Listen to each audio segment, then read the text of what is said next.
Bonus marriage, it's weird. To marry an unfamiliar man, besides a foreigner, my mother frowned. You're not 18 years old to burn like that.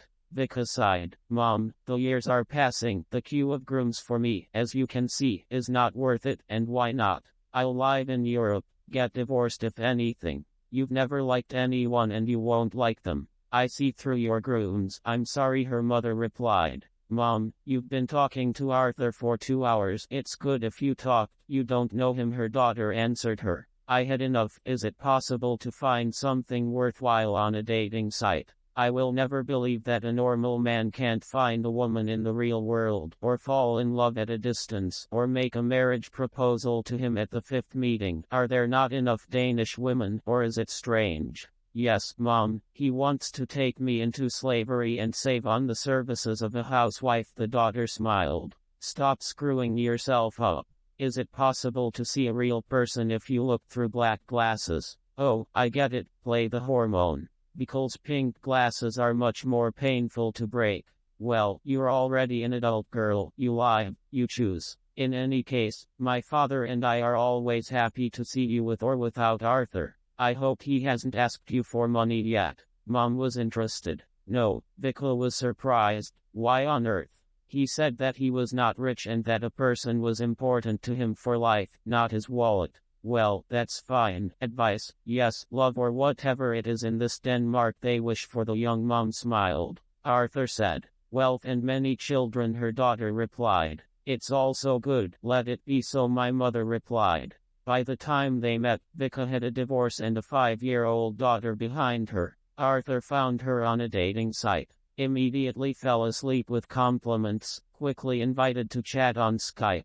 A month later, she went to visit him, to spend time together. Then he flew to her in Veronas. He wanted to see his parents, meet his little daughter, a bonus child. That's how a child from his first marriage is called in Denmark. Vika and Yulia lived separately from their parents, in a nice 3-room apartment. Arthur liked everything very much. He flew right on the wings, and after 2 days he proposed to Victoria. The woman did not accept the marriage proposal immediately, decided to enlist the consent of her mother. She was not ready to move immediately with her daughter. She wanted to leave her for some time with her grandmother. The first bells rang before the departure, but Vika plugged her ears. The difference of cultures, you know. While she was waiting for the exit documents, the groom, although he knew that she had quit, did not help her with money. I didn't pay for the road either. He promised that he would join the expenses later, when she arrived in Denmark.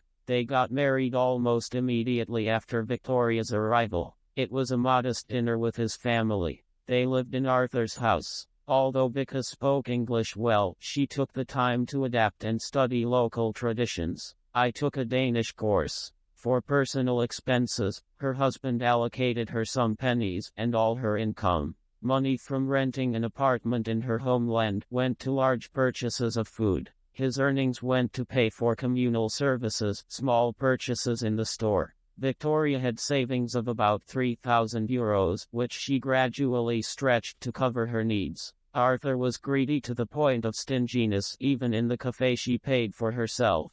Not to mention all sorts of feminine things like cosmetics or tights, all your purchases yourself.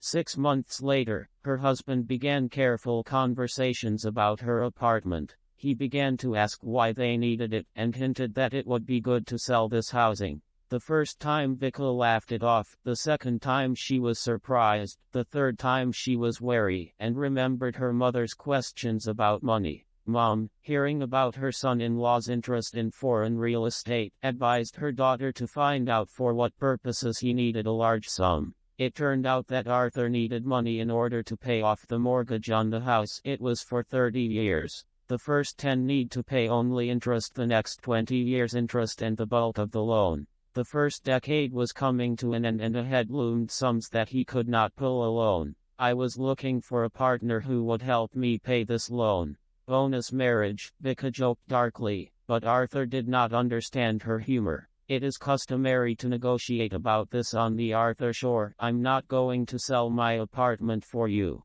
This is a place for my daughter. 3 weeks after such a statement, Arthur offered her a divorce. Love has passed, tomatoes have withered, as they say. At home, Vika breathed a sigh of relief. Thank God that everything turned up so quickly. The granddaughter will go to school at home. Victoria returned home. 3 years after a hasty marriage, she is still single. Arthur soon after the divorce remarried, this time to a woman from Kiev.